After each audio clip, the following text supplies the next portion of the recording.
Assalamu alaikum wa rahmatullahi wa barakatuh. May peace and blessings be upon you all. আশা করি আপনারা সবাই physically fit এবং mentally alert আছেন আল্লাহর রহমতে, বাই দ্য উইল অফ আল্লাহ সুবহানাহু ওয়া তাআলা। আমাদের যে সানরাইজিং ক্লাস 7 এর বই চলছিল, আজকে তার দ্বিতীয় লেসন শুরু হবে। লেসনটার নাম আপনারা সকলে দেখতে পাচ্ছেন, দ্য নোবেল এনিমি। পড়া শুরুর আগে ভিডিওটা একটু বড় হতে পারে, যেহেতু টিউটোরিয়াল ভিডিও, তাই আপনাদের ধৈর্য কামনা করছি। ইনশাআল্লাহ সম্পূর্ণ ভিডিওটা দেখলে অনেক কিছু শিখতে পারবেন, in terms of English, in terms of history, in terms of knowing the remarkable did engrave in the sand of history by Muslims, এই সমস্ত কিছু জানতে পারবেন। তো এটা নোবেল এনিমি, সালাহুদ্দিন রাহিমাহুল্লাহ সম্পর্কে বলা হয়েছে চ্যাপ্টারটা। তার আগে আমি বলি, নোবেল এনিমি এটা একটা লিটারেরি ডিভাইস, অর্থাৎ ফিগার্স অফ স্পিচ। এটা লিটারেরি ডিভাইস নয়। ফিগার্স অফ স্পিচ কী এবং কোন ফিগার্স অফ স্পিচ, এটা বিশদে বলার জন্য আমি এই বিষয় নিয়ে আলাদা প্লেলিস্ট হবে, আলাদা ভিডিও হবে। কিন্তু আপনারা এখন আপাতত জেনে রাখুন, এই নোবেল এনিমি, নোবেল এমন একটা শব্দ যেটা মহান বোঝায় এবং এনিমি শত্রু। শত্রু কখনো মহান হয়? অর্থাৎ অক্সিমোরন বলে একটা ফিগার্স অফ স্পিচ আছে, যেটা সাহিত্যে অলঙ্কার হিসেবে ব্যবহৃত হয়। ফিগার্স অফ স্পিচ, রেটরিক অর্থাৎ অলঙ্কার, যেটা আধিক্য দেখা যায় পোয়েমসে অর্থাৎ কবিতাতে দেখা যায়। তো নোবেল এনিমি এটা দুটো কনস্ট্রাক্ট, মানে দুটোই এমন একটা শব্দ পাশাপাশি বসে গেছে, অপোজিট শব্দ। নোবেল এনিমিকে অপোজ করছে, আবার এনিমি নোবেলকে অপোজ করছে, খোঁচা দিচ্ছে দুই দিক থেকে। তো এটাই অক্সিমরনের একটা উদাহরণ, এটা বলা যেতে পারে নোবেল এনিমি। তো এখানে টাইটেলটাতে আমরা একটা অক্সিমরনের ইউজ দেখলাম, that is noble enemy, the noble enemy, যেটা এই লেসন 2 এর টাইটেলও হচ্ছে। তো শুধুমাত্র আপনাদের জানার স্বার্থে বলে রাখলাম, যেহেতু ক্লাস 7 এর গ্রেডে এই সমস্ত রেটরিক দিয়ে আমি স্টুডেন্টদের পারপ্লেক্স করতে চাচ্ছি না, তবুও খুব সহজভাবে বললাম রেটরিক হচ্ছে একটা ফিগার্স অফ স্পিচ, এবং এই ফিগার্স অফ স্পিচের মধ্যে এখানে ব্যবহার করা হয়েছে অক্সিমরন, একটা ফিগার্স অফ স্পিচ বা অলঙ্কার, যেটা সাধারণত এমফ্যাসিস, কোনো কিছু জোর দেওয়ার ক্ষেত্রে বোঝায়। তো নোবেল এনিমি সালাহুদ্দিন সম্পর্কে আমরা এখানে পড়ব, তিনি কীভাবে নোবেল এনিমি নামে খ্যাতি পেয়েছেন এবং তিনি কেন তাকে নোবেল এনিমি বলা হচ্ছে, এই বিষয়গুলো। মানে শত্রু একে অপরের মানে যুদ্ধক্ষেত্রে তো দুটো টিম থাকে, গ্রুপ এ গ্রুপ বি, দুইজনের একে অপরের শত্রু। তো শত্রুতা করার মাধ্যমেও যে নোবেলিটি ফুটে ওঠে, এই বিষয়টা, অর্থাৎ অপোজিং করার মাধ্যমে যে নোবেলিটি ফুটে ওঠে, মহত্ব ফুটে ওঠে, এই বিষয়টা তার প্রমাণ। তো এখানে একটা এমফ্যাসিস করছে, একটা জোর বোঝাচ্ছে, তা এখানে নোবেল এনিমি বলা হয়েছে। যাই হোক, অক্সিমরনের সম্বন্ধে আমরা আরও বিস্তারিত জানবো, তখন বুঝতে পারবো। চলুন আমরা শুরু করি। Sultan Gazi Salahuddin was a great warrior. সুলতান গাজী সালাহুদ্দিন একজন মহান যোদ্ধা ছিলেন। He was also very kind, তিনি অত্যন্ত দয়ালু ছিলেন।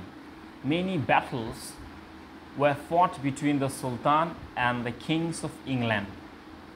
অনেক যুদ্ধ এই সুলতানের এবং ইংল্যান্ডের রাজাদের মধ্যে ঘটে গেছে। এই ব্যাটলসে বিটা বড় হাতের, এখানে প্রিন্টিং মিস্টেক হয়েছে, that's not a big deal, so overlook it. But in all these battles, Sultan Salahuddin defeated the English. কিন্তু এই সমস্ত যুদ্ধে সুলতান সালাহুদ্দিন ইংরেজি সৈন্য, ইংরেজি সামরিক শক্তি বা ইংলিশ প্রদেশকে পরাজয়ের স্বাদ চাখিয়েছিল। So in this paragraph, what we have just learned, that there was a noble warrior named Sultan Ghazi Salahuddin, and not only he was a noble person, but he was also very kind in heart, very kind in behavior, and he fought many battles, and the battles he fought were destined between England and himself. I mean, all the kings and all the kings were in one group, and he himself in another group. That kind of noble and great warrior he was. Allahu Akbar, Allah is the greatest. But in all these battles, Sultan Salahuddin defeated the English. However, one may question that how could Sultan Salahuddin defeat all the English kings in battlefield?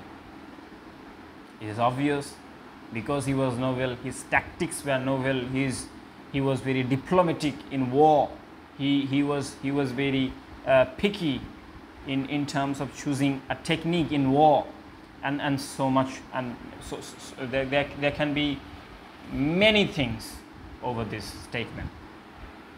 চলুন আমরা দ্বিতীয় প্যারাগ্রাফে চলে যাই। Jerusalem is a holy place for the Muslims. Jerusalem হচ্ছে মুসলিমদের জন্য একটা পবিত্র জায়গা।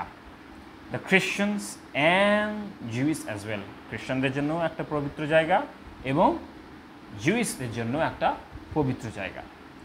During the rule of Salahuddin, this Holi place was under the Muslims.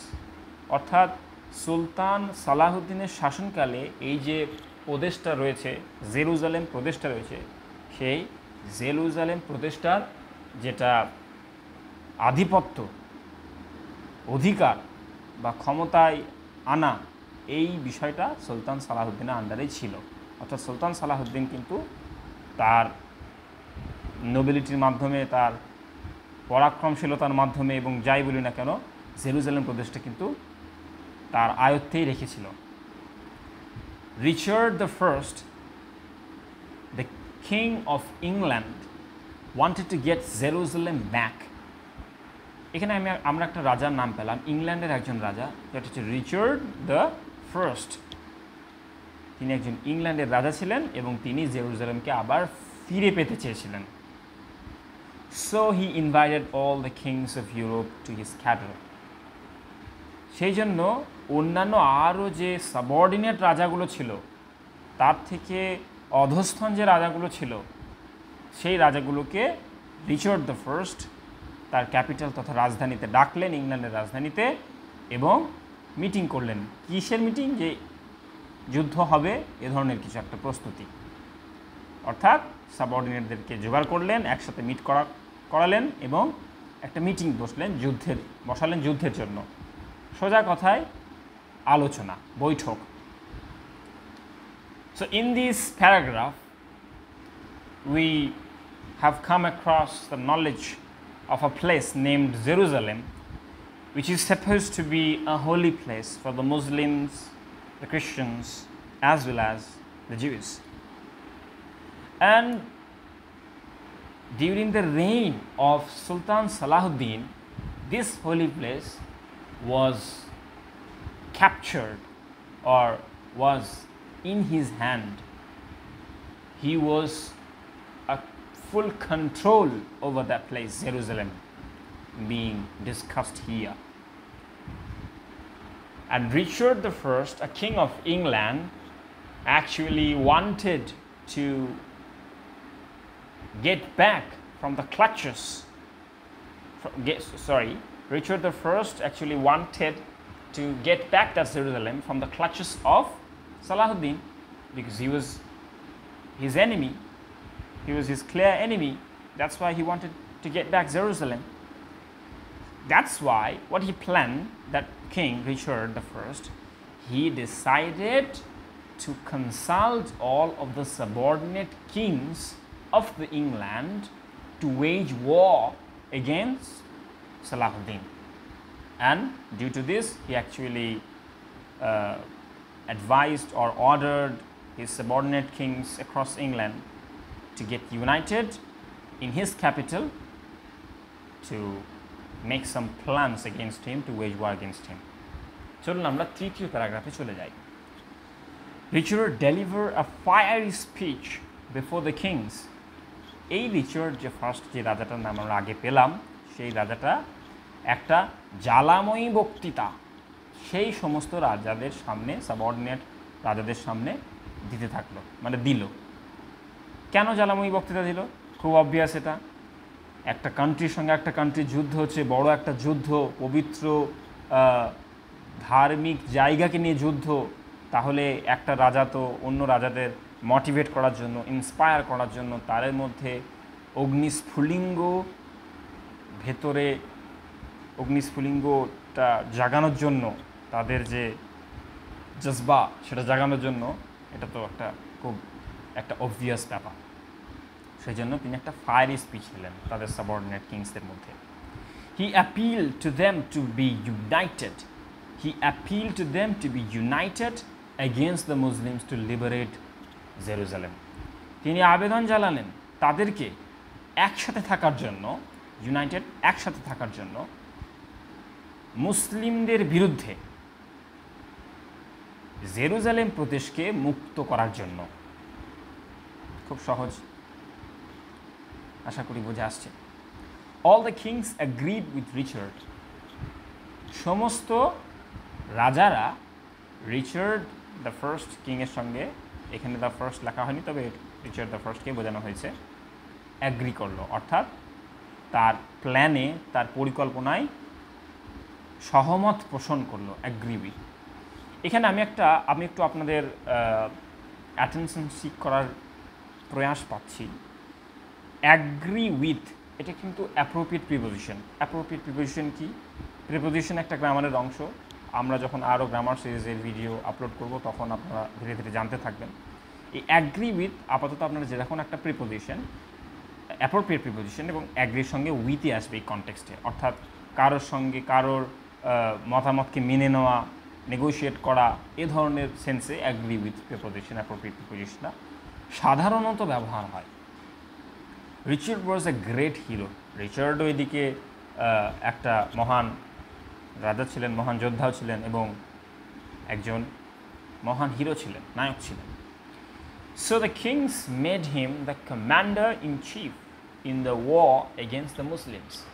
তার জন্য সেই যে সাবঅর্ডিনেট কিংগুলো আছে, এই কিংগুলো ছিল যাদের সাথে রাজা একটু আগে বা কিছুদিন আগে মুসলিমদের বিরুদ্ধে, প্রধানত সালাউদ্দিনের বিরুদ্ধে, যেহেতু তিনি নেতৃত্ব দিচ্ছিলেন মুসলিমদের পক্ষ থেকে, তার জন্য যেটা মিটিং বসেছিল, সেই রাজাগুলো তাকে কিন্তু রিচার্ড দ্য ফার্স্টকে তার নোবেলিটির জন্য, তার গ্রেটনেসের জন্য তাকে কিন্তু কমান্ডার ইন চিফ হিসেবে মেনে নিল।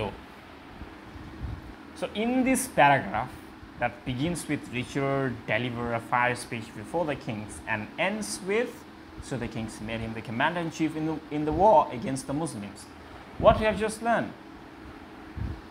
We have learned that due to giving the fiery speech by Richard the First to his subordinate kings against Muslims, especially Sultan Ghazi Salahuddin,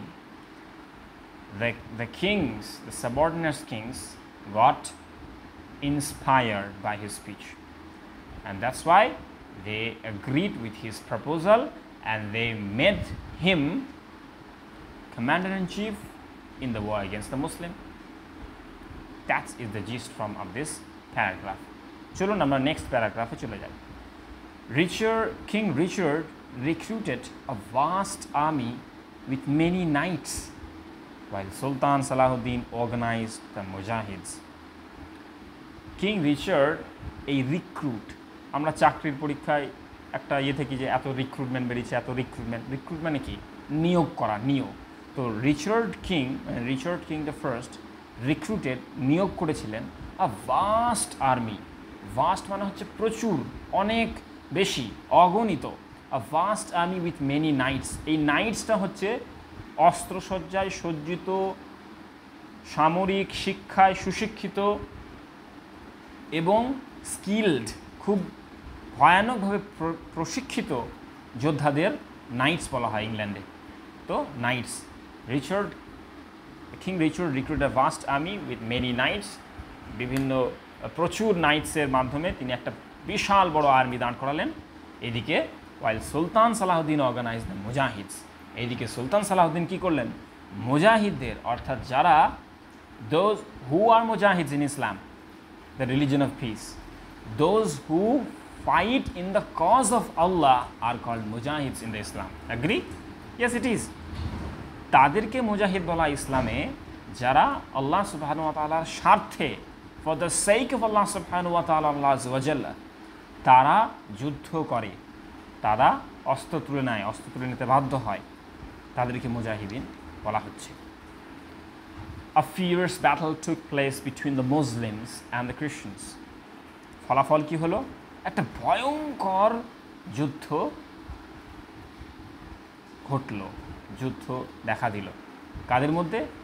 মুসলিমসদের মধ্যে এবং খ্রিস্টানসের মধ্যে। মুসলিমদের পক্ষে ছিলেন সালাহুদ্দিন গাজী, সুলতান সালাহুদ্দিন গাজী হিমসেলফ, এবং খ্রিস্টানদের পক্ষে ছিলেন অবশ্যই Richard the first as a leader, commander in chief, এবং তার সাবঅর্ডিনেট হিসেবে all the subordinate kings of England.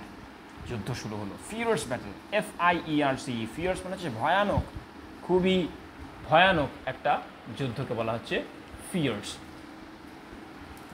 Next প্যারাগ্রাফে আমরা চলে আসি। এটা একটুকু করা দরকার ছিল, ভুলে গেছিলাম। এটা যদি আমরা একটুকু সামারাইজ করি, একটু সংক্ষিপ্ত করি, তাহলে কী হবে? যে in this paragraph we have been aware of the matter that while Salahuddin was dependent on Allah subhanahu wa ta'ala organizing the mujahids against the war, Richard recruited a vast army with many knights. So this was their two distinct plan, divided into two groups. Next paragraph. It went on for days. এটা হচ্ছে ব্যাটলটা, যুদ্ধটা দিনের পর দিন চলতে লাগলো, চলে গেল। However, যদিও one day the Muslims saw a white flag hoisted on the camp of Richard. যদিও একদিন মুসলিমরা একটা সাদা পতাকাকে উত্তোলিত হতে দেখল তাদের রিচার্ডদের ক্যাম্পের কাছাকাছি এরিয়ায়, বা রিচার্ডদের ক্যাম্পের ওপরে, on the camp of Richard. আমরা সকলেই জানি যে সাদা পতাকা যুদ্ধে উত্তোলন করা মানে যুদ্ধ বিরতি চাওয়া, পার্মানেন্টভাবে হোক টেম্পোরারিভাবে হোক। সাদা পতাকা উত্তোলিত হওয়া মানে যুদ্ধ বিরতির একটা আহ্বান জানানো। সো যুদ্ধ বিরতি চাচ্ছে ইংলিশরা, এটা মুসলিম সোলজাররা দেখতে পেল। This white flag means request for seize fire মানে যুদ্ধবিরতি। এই সাদা পতাকা মানে হচ্ছে যুদ্ধবিরতির জন্য আবেদন, অনুরোধ। দ্য সুলতান গ্যাদার্ড ইনফরমেশন, সুলতান খবরাখবর নিলেন, খোঁজ খবর নিলেন। He came to know that Richard was seriously ill. তিনি এটা জানতে সক্ষম হলেন, বা এটা জানতে পারলেন যে রিচার্ড খুব গুরুতরভাবে অসুস্থ, খুব শারীরিকভাবে অসুস্থ, seriously ill. The doctors failed to diagnose his disease. আমরা বলি না ডায়াগনাইজ বলে অনেক জানা, ডায়াগনাইজ নয়, ডায়াগনস মানে হচ্ছে রোগের রোগের উপসর্গটা বুঝতে পারা। এটা ডাক্তাররা পারে তাদের নির্দিষ্ট পড়াশোনার মাধ্যমে। তো doctors failed to diagnose his disease, অর্থাৎ ডাক্তারেরা কিন্তু তিনি যে অসুস্থ ছিলেন রিচার্ড দ্য ফার্স্ট, তাকে কিওর করার জন্য প্রচুর ডাক্তার আসছে, রাজা ব্যাপার, আবার যুদ্ধের সময় বোঝা যাচ্ছে কতটা ইম্পর্টেন্স। কিন্তু সেই সমস্ত ডাক্তারেরা ফেইল্ড হচ্ছে, ব্যর্থ হচ্ছে। কিসে ব্যর্থ হচ্ছে? তার যে রোগটা ডিজিজ ছিল, সেই ডিজিজটা আসলে কী জন্য হচ্ছে সেটা ধরতে ব্যর্থ হচ্ছে। So in this paragraph we have known that the battle started between the Muslims and the Christians, went on for days and days. And one day, the Muslims saw a white flag, meaning a temporary or permanent ceasefire of the battle, hoisted on the camp of Richard. And this incident forced Salahuddin to gather the truth, to gather the information full of truth, and he came to know as a consequence that his sole enemy was not at all good health. He was ill. So that's why that the flag actually was hoisted.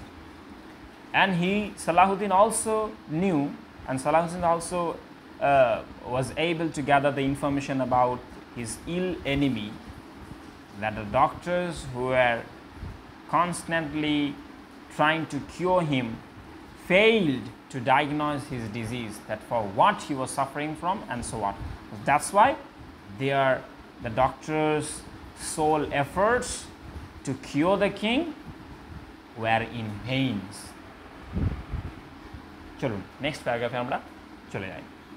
The Muslim general came to the Sultan and said, Muslim general যিনি ছিলেন সুলতান, তিনি সুলতানের কাছে এলেন এবং বললেন, Here is a chance for us.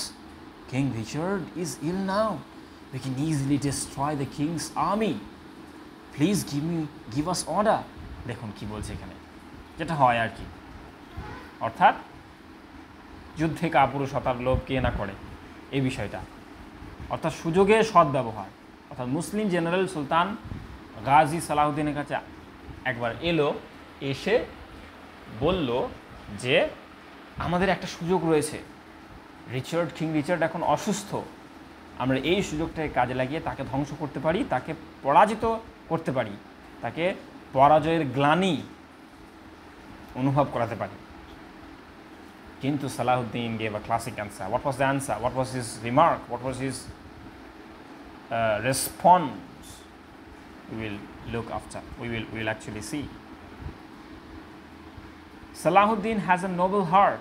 Salahuddin একটা উন্মুক্ত হৃদয় ছিল, একটা বৃহৎ হৃদয় ছিল, যে হৃদয় ছিল একদিকে যেরকম কঠোর শক্তিশালী বলীয়মান একজন যোদ্ধা, ঠিক অপরদিকে তিনি একজন নোবেল হার্টেরও অধিকারী ছিলেন।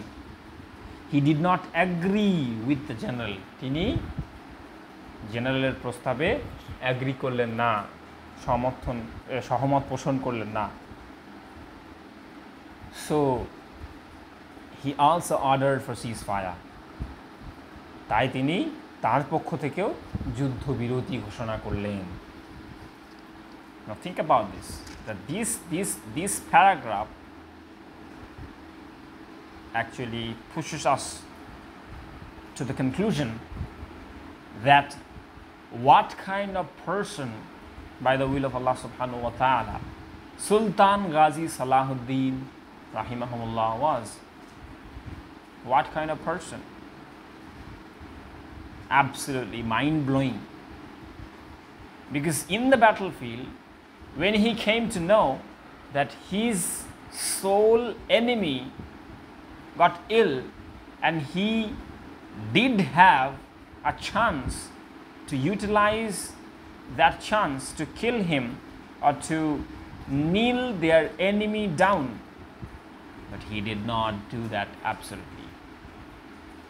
Why? Because he had a noble heart. That noble heart forced him not to do such an inhuman, such an not human-like work. Why? Because if Salahuddin actually waged war against the king when he was ill, that would be a matter of that would be a matter of কাপুরুষতা যাকে বলে। That's it. কাপুরুষতার ইংলিশটা আমার মাথায় এই মুহূর্তে আসছে না, আপনারা জানলে কমেন্টে লিখতে পারেন। সো নেক্সট আমরা চলে যাই, এখানে একটা প্যারাগ্রাফ আছে, এরপরে আমাদের চ্যাপ্টারটা শেষ হয়ে যাবে। এখানে বলা হচ্ছে যে রিচার্ডস কন্ডিশন ওয়াজ ক্রিটিক্যাল, কিং রিচার্ডের অবস্থাটা কিন্তু গুরুতর ছিল। নো ডক্টর কুড কিওর হিম, কোনো ডাক্তারই তাকে সুস্থ করে তুলতে পারলেন না, সব তাদের প্রচেষ্টা, ঔষধপথ্য যা কিছু সব ব্যর্থ হচ্ছে। At last a doctor came to his camp, এবং অবশেষে একটা ডাক্তার তার ক্যাম্পের কাছে এলো। কার ক্যাম্পের কাছে? রিচার্ড দ্য ফার্স্ট কিংয়ের ক্যাম্পের কাছে। He wanted to see the king, সে রাজাকে দেখতে চাইল। After waiting for a long time he got permission to treat the king. যেহেতু সে ডাক্তার ছিল এবং অনেকক্ষণ অপেক্ষা করার পর তাকে অনুমতি দেওয়া হলো, বা সে অনুমতি প্রাপ্ত হয়েছিল রাজাকে সুস্থ করে তোলার জন্য। The new doctor proved his worth and treated the king well. নতুন যে ডাক্তারটা এলো সে তার যোগ্যতা প্রমাণ করেছিল এবং রাজাকে সারিয়ে তুলেছিল। The king was fully cured. রাজা কিন্তু সম্পূর্ণরূপে সুস্থ হয়ে উঠেছিলেন। But he did not know the identity of the doctor. কিন্তু তিনি কিন্তু, অর্থাৎ রাজাটা কিন্তু, রিচার্ড দ্য ফার্স্ট, ডাক্তারের আসল পরিচয় জানতেন না। When the doctor wanted to take leave, ডাক্তারের তো কাজ হয়ে গেছে, এবার সে যখন চাইলো চলে যেতে, ক্যাম্প থেকে চলে যেতে, the king requested him to disclose his identity. রাজা কিন্তু তাকে তার পরিচয়, আসল পরিচয়টা জানাতে বলল, অর্থাৎ অনেকবার অনুরোধ করলো যে তুমি কে, তোমার সম্বন্ধে বলো। যেখানে অন্য ডাক্তারগুলো কয়েক দিনের প্রচেষ্টা যেখানে ব্যর্থ হলো, তুমি এত সুন্দর আমাকে ট্রিটমেন্ট দিয়ে তোমার ট্রিটমেন্টে আমি ট্রিটেড হয়ে গেলাম কি করে, এরকমভাবে বলে তাকে রিকোয়েস্ট করছে। এটা আমরা অ্যাজিউম করে নিতে পারি, প্রিজিউম করে নিতে পারি, এভাবে বলছে। But the doctor kept silence. কিন্তু রিকোয়েস্ট করার পরেও কিন্তু ডাক্তারটা কিন্তু চুপ রইল। The king requested him again and again. বারবার রিকোয়েস্ট করতে লাগলো কিন্তু কিং, রাজাটা, তোমাকে আর কি বলতেই হবে তুমি কে, তোমাকে তোমার আইডেন্টিটি ডিসক্লোজ করতে হবে। ডিসক্লোজ মানে প্রকাশ করা। And the doctor therefore could not conceal his identity anymore. এতবার রিকোয়েস্ট করেছে রিচার্ড দ্য ফার্স্ট কিং যে ডাক্তাররা বাধ্য হলো আর কি নিজের আইডেন্টিটিটা দিতে। Who was the doctor? We will know. He said to the king, সে রাজাকে বলল, I am Salahuddin, your deadliest enemy. সুবহানাল্লাহ। অর্থাৎ সেই ডাক্তারটা, যে ডাক্তারটা রাজাকে সারিয়ে তুললো, সেই সালাহুদ্দিন আইয়ুবী, সেই সুলতান গাজী সালাহুদ্দিন, যে কি না তার, অর্থাৎ কিং রিচার্ড দ্য ফার্স্টের ডেডলিয়েস্ট এনিমি, অর্থাৎ মানে কি বলবো, মানে হাড়ে হাড়ে শত্রুতা বলে না, ওই বিষয়টা ডেডলিয়েস্ট এনিমি, অর্থাৎ একবারে কি বলবো, প্রকাশ্য শত্রু বলা যেতে পারে। ডেডলিয়েস্ট এনিমি, ভয়ঙ্কর শত্রু। Richard was surprised at the generosity of Salahuddin. স্বাভাবিকভাবেই এইরকম একটা ঘটনা প্রত্যক্ষ করে যে কোনো মানব মস্তিষ্ক, মানব হৃদয় নাড়া দিয়ে উঠতে বাধ্য। ঠিক একইভাবেই রিচার্ড দ্য ফার্স্ট এই ঘটনায় মুভড হয়ে গেছিলেন, নাড়িত হয়ে গেছিলেন। তিনি এক প্রকার মানে কম্পমান হয়ে গেছিলেন এই ঘটনায়। হি ওয়াজ সারপ্রাইজড, তিনি বিস্ময়াভিভূত হয়েছিলেন। At the generosity of Salahuddin, সালাহুদ্দিনের এই নোবিলিটি থেকে, জেনারসিটি মানে হচ্ছে উদারতা, এই উদারতা দেখে তিনি অবাক হয়ে গিয়েছিলেন। হি বিকেম ভেরি হ্যাপি, তিনি প্রচণ্ড পরিমাণে খুশি হয়েছিলেন। হি এমব্রেসড হিম, এতই খুশি হয়েছিলেন যে তার প্রাণ শত্রুকে তিনি এমব্রেসড করেছিলেন। এমব্রেস মানে হচ্ছে আলিঙ্গন করা, জড়িয়ে ধরা, কোলাকুলি করা। অ্যান্ড হি সেড, তিনি বলেছিলেন, রিচার্ড দ্য ফার্স্ট বলেছিলেন সালাহুদ্দিনকে, মানে সালাহুদ্দিন রূপী ওই ডাক্তারকে, you are really a noble enemy. তুমি সত্যিই একজন মহান শত্রু। শত্রু কি কখনো মহান হয়? হ্যাঁ হয়, এভাবে হয়। মানে যখন শত্রুতা করবো, যখন শত্রু, কিন্তু মানবিকতার দিক দিয়ে সালাহুদ্দিন ছিলেন অন্যতম। এটা আমরা এই টেক্সটটা পড়ে খুব সহজভাবে বুঝতে পারলাম। এই শেষ লাইনটা থেকেই এখানে আপনাদের করা হয়েছে নোবেল এনিমি, যেটা টাইটেল হেডিং, লেসনটার হেডিং, প্রো স্পিচটার হেডিং, সেটা করা হয়েছে। তো that kind of person Salahuddin was, that kind of generosity he possessed, that kind of behavior he showed to others, that is Salahuddin, that is Sultan Ghazi Salahuddin. With this, I'm signing off. Shahidullah Chaudhary. Assalamu alaikum wa rahmatullahi wa barakatuh. Keep learning, keep exercising, keep speaking English, keep writing English daily, keep learning grammar, and keep practicing like this. Hopefully, you will see your result that is so significant that when you see the result, you'll be shocked, because every piece or every time you practice will be paid to you, inshallah ta'ala. এরপরে আমাদের একটা video আসবে যেখানে আমরা অ্যাক্টিভিটিগুলো আলোচনা করব, এটা next পার্টে। With this, stay healthy, stay good. Bye for now.